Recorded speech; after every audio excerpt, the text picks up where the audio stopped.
Hi. അപ്പം ഇന്ന് ഒരു പ്രൊഡക്റ്റീവ് ഡേ ഇൻ മൈ ലൈഫാണ്. എക്സാമൊക്കെ കഴിഞ്ഞിട്ട് ഭയങ്കര ഫ്രീ ആയിട്ടുള്ളൊരു ഡേ കിട്ടുന്നത് ഇന്നാണ്. അപ്പം അതൊരു വ്ളോഗായിട്ട് ഇന്ന് ഷൂട്ട് ചെയ്യാൻ വിചാരിച്ചു. എക്സാമിൻ്റെ ഒരു 1 വീക്കായിട്ട് ഞാൻ എൻ്റെ പ്ലാനറൊന്നും എഴുതാറില്ലായിരുന്നു. അപ്പോൾ ബക്കറ്റ് ലിസ്റ്റിൽ കുറച്ച് കാര്യങ്ങൾ ഇൻക്ലൂഡ് ചെയ്യാണ്ടായിരുന്നു ഞാൻ ഈ വീക്കിൽ കഴിച്ചിട്ടുള്ളതൊക്കെ. അപ്പോൾ അതൊക്കെ എക്സ്പെൻസൊക്കെ ഞാൻ എഴുതി വെച്ചു. അപ്പോൾ ഏകദേശം പ്ലാനറിൻ്റെ അത് കഴിയാനായിട്ടുണ്ട്. ഇനി ഏപ്രിൽ മന്തിലേക്കുള്ളത് പുതിയത് ഉണ്ടാക്കണം. പിന്നെ ഞാൻ ഇന്നലെ ഈ ഒരു എയർപോഡ് വാങ്ങിച്ചിട്ടുണ്ടായിരുന്നു. ഇത് എനിക്കല്ലാതെ എനിക്ക് ഗിഫ്റ്റ് കൊടുക്കാൻ വേണ്ടിയിട്ടാണ് വാങ്ങിച്ചിട്ട്. ഞാൻ ഇപ്പോഴാണ് ഇതിൻ്റെ മൊത്തമായിട്ടൊക്കെ ഒന്ന് നോക്കുന്നത്. പിന്നെ വാറൻറ്റിയും കാര്യങ്ങളൊക്കെ ഉള്ളിൽ കൊടുത്തിട്ടുണ്ടായിരുന്നു. അപ്പോൾ അതൊക്കെ നോക്കി.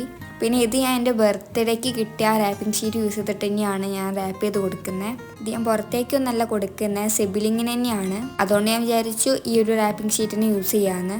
എന്തായാലും അൺബോക്സ് ചെയ്ത് കഴിഞ്ഞാൽ നമ്മൾ വെറുതെ കവറ് വലിച്ചെറിയാണല്ലോ ചെയ്യാം. പിന്നെ ജേർണലിംഗ് ഒക്കെ ചെയ്യുന്നവർ ഇതേപോലെ ജേർണലിങ്ങിനൊക്കെ എന്തെങ്കിലും യൂസ് ചെയ്യുമായിരിക്കും. അപ്പോൾ കവറ് മാത്രം പൊതിഞ്ഞപ്പം എനിക്ക് വല്ലാതെ സുഖമായിട്ട് തോന്നിയില്ല. അപ്പോൾ ഞാൻ വിചാരിച്ചു ബ്രൗൺ കളർ ഇങ്ങനത്തെ ഒരു ഷീറ്റ് ഉണ്ടായിരുന്നു, അതിൽ ഹാപ്പി ബർത്ത്ഡേ എന്നും കൂടെ ആഡ് ചെയ്യാമെന്ന്. വൈറ്റ് ഇങ്ക് വെച്ചിട്ട് കൊടുക്കാമെന്നൊക്കെ വിചാരിച്ചത്. എഴുതാൻ നോക്കിയപ്പം അത് ഇങ്ക് പിടിക്കണില്ല. പിന്നെ ലാസ്റ്റ് ബ്ലാക്ക് തന്നെ യൂസ് ചെയ്തിട്ട് കൊടുത്തു. അത് ഇപ്പോൾ സെറ്റൊക്കെ ആക്കി വെച്ചിട്ടുണ്ട്. ഇനി ഇത് നൈറ്റാണ് കൊടുക്കാമെന്ന് വിചാരിക്കുന്നത്. പിന്നെ ഇതൊക്കെ ആയതുകൊണ്ട് ബിരിയാണി കിട്ടിയിട്ടുണ്ടായിരുന്നു. അപ്പോൾ ഉച്ചയ്ക്ക് അതായിരുന്നു ഉണ്ടായിരുന്നത്. നല്ല രസമുണ്ടായിരുന്നു ബിരിയാണി. പിന്നെ ഫുഡൊക്കെ കഴിച്ച് കഴിഞ്ഞിട്ട് ഞാൻ വിചാരിച്ചു എന്തെങ്കിലും ഫിലിം കണ്ടിരിക്കാമെന്ന്. അപ്പോൾ ഞാൻ ട്യൂഷൻ വീടിൻ്റെ പുതിയൊരു എപ്പിസോഡ് ഇറങ്ങിയിട്ടുണ്ടായിരുന്നു. അപ്പോൾ അത് ഞാൻ കണ്ടിട്ടില്ലായിരുന്നു. അപ്പോൾ ഞാൻ വിചാരിച്ചു അത് ഇപ്പോൾ ഇരുന്ന് കാണാമെന്ന്. പിന്നെ അതിൻ്റെ കൂടെ തന്നെ ഞാൻ ജേർണൽ ചെയ്യാൻ വേണ്ടിയിട്ട് പ്രിൻ്റ് എടുത്തിട്ടുണ്ടായിരുന്നു. അപ്പോൾ അതും ഒന്ന് കട്ട് ചെയ്ത് വെക്കാൻ വിചാരിച്ചു. പിന്നെ കുറച്ച് പേരൊക്കെ ലോങ് വീഡിയോസ് വേണം, ഭയങ്കര ഇഷ്ടമാണെന്നൊക്കെ പറഞ്ഞിട്ട് കമൻറ്റ് ചെയ്യുന്നത് കാണാറുണ്ട്. അപ്പോൾ അതൊക്കെ കാണുമ്പോഴാണ് ലോങ് വീഡിയോസ് വെയിറ്റ് ചെയ്ത് നിൽക്കുന്നവരൊക്കെ ഉണ്ടെന്ന് മനസ്സിലാവുന്നത്. ലോങ് വീഡിയോസിനേക്കാളും ഷോർട്സ് ആയിരിക്കും എല്ലാവർക്കും ഇഷ്ടപ്പെടുന്നതെന്ന് വിചാരിച്ചിട്ടാണ് ഞാൻ ഇപ്പോൾ കുറേ ഷോർട്സ് അപ്ലോഡ് ചെയ്യാൻ നോക്കുന്നത്. പക്ഷേ ഷോർട്സിൻ്റെ അടിയിലൊക്കെ ലോങ് വീഡിയോസിന് വേണ്ടിയിട്ടാണ് കമൻറ്റ് ചെയ്യാറുള്ളത്. അപ്പോൾ ഇനി വെക്കേഷനിലൊക്കെ കൂടുതലും ലോങ് വീഡിയോസ് ഇൻക്ലൂഡ് ചെയ്യാൻ നോക്കാം. പിന്നെ അത് കട്ടൊക്കെ ചെയ്ത് കഴിഞ്ഞിട്ട് ഞാൻ കിടന്നുറങ്ങിയിട്ടുണ്ടായിരുന്നു.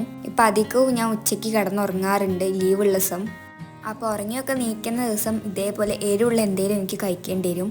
അപ്പോൾ ആ ഒരു ടൈമിൽ അധികം എനിക്ക് കഴിക്കാൻ ഇഷ്ടമുള്ളതും മാഗി തന്നെയാണ്. അപ്പോൾ ഞാൻ മാഗിയൊക്കെ ഉണ്ടാക്കി വന്നിട്ട് കഴിച്ചൊക്കെ ചെയ്തു. പിന്നെ 2 ചെറിയ ക്യാൻഡിൽ എനിക്ക് എൻ്റെ ഒരു ഫ്രണ്ട് കൊണ്ടുവന്നതായിരുന്നു. ടേബിളിൽ ഇങ്ങനെ വെറുതെ വെച്ചുകൊണ്ടു എന്ന് പറഞ്ഞിട്ട് കൊണ്ടുവന്നായിരുന്നു. അപ്പോൾ ഞാൻ വിചാരിച്ചു എന്തായാലും ജേർണലിങ് ചെയ്യാൻ പോവാണ്, അപ്പം ഈ ക്യാൻഡിലൊക്കെ ഒന്ന് കത്തിച്ചിട്ട് ചെയ്യാമെന്ന്. ഫസ്റ്റ് ടൈമാണ് ഇങ്ങനത്തെ ക്യാൻഡിൽ ഞാൻ കത്തിച്ച് വെക്കുന്നത്. അതുകൊണ്ട് ഞാൻ ഡയറക്റ്റായിട്ട് ടേബിളിൽ വെച്ചാണ് ചെയ്തത്. അപ്പോൾ അതിൻ്റെ റിസൾട്ട് ഞാൻ ലാസ്റ്റ് കാണിച്ചു തരാം. അപ്പോൾ ഇന്ന് ജേർണൽ ചെയ്യുന്നത് 1K സബ്സ്ക്രൈബേഴ്സ് ആയിട്ടുണ്ടായിരുന്നു. ഇപ്പോൾ കുറച്ചധികമായി ആയിട്ട്, പക്ഷേ ഞാൻ ഇപ്പോഴാണ് ഇതിൻ്റെ ഒരു ജേർണൽ ചെയ്യുന്നത്. അതായി 2 ദിവസമൊക്കെ കഴിഞ്ഞപ്പോൾ ഞാൻ പ്രിൻ്റൊക്കെ എടുത്ത് കൊണ്ടുവച്ചിട്ടുണ്ടായിരുന്നു. പിന്നെ എക്സാമും അങ്ങനെയൊക്കെ ആയിട്ട് എനിക്ക് ചെയ്യാൻ ടൈമില്ലായിരുന്നു. അപ്പോൾ ഞാൻ വിചാരിച്ചു ഇന്ന് എന്തായാലും വ്ളോഗ് എടുക്കുകയാണ്, പിന്നെ ഫ്രീ ആയും ചെയ്തതാണ്, അപ്പം ഇന്ന് ജേർണലിങ് ചെയ്യാമെന്ന്. പിന്നെ 1K ഒക്കെ ആയ ടൈമിൽ അതിൻ്റെ ഹാപ്പി ഒന്നും ഇല്ലല്ലോ എന്നൊക്കെ പറഞ്ഞിട്ട് കമൻറ്റ് കണ്ടിട്ടുണ്ടായിരുന്നു.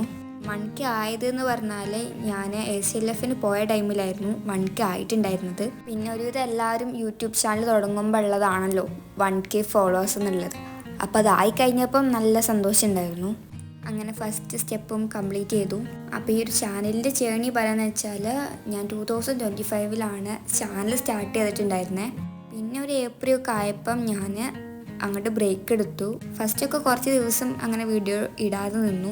പിന്നെ അങ്ങനെ മാസങ്ങൾ ഇങ്ങനെ പോയി. പിന്നെ രണ്ടാമതും ഞാൻ വീഡിയോ ഇടാൻ തുടങ്ങിയത് ഡിസംബറൊക്കെ ആയപ്പോഴായിരുന്നു. പിന്നെ ആ ഒരു ടൈമിലാണ് എനിക്ക് പിന്നെ ഗ്രോ വരാൻ തുടങ്ങിയൊക്കെ ചെയ്തത്. പിന്നെ അവിടുന്ന് സ്റ്റിൽ ഇങ്ങോട്ട് ഞാൻ വീഡിയോസ് ഇടാൻ നോക്കാറുണ്ട് മാക്സിമം. ഞാൻ ലാസ്റ്റ് പറഞ്ഞുതരാമെന്ന് പറഞ്ഞത് ക്യാൻഡിലിൻ്റെ സാധനം മൊത്തം ടേബിളുമായിട്ട് അത് ലാസ്റ്റ് ഉരച്ച് കളഞ്ഞ് പോക്കുകയൊക്കെയാണ് ചെയ്തത്. അപ്പോൾ ജേർണലിങ് കംപ്ലീറ്റ് ചെയ്തിട്ടുണ്ട്. അപ്പോൾ ഭയങ്കര സിമ്പിളായിട്ടാണ് ഇത് ചെയ്തത്. അപ്പോൾ ഇത്രയേ ഉള്ളൂ ഇന്നത്തെ വ്ളോഗ്. ഇഷ്ടമായിരുന്നെങ്കിൽ പ്ലീസ് ഡു സബ്സ്ക്രൈബ്.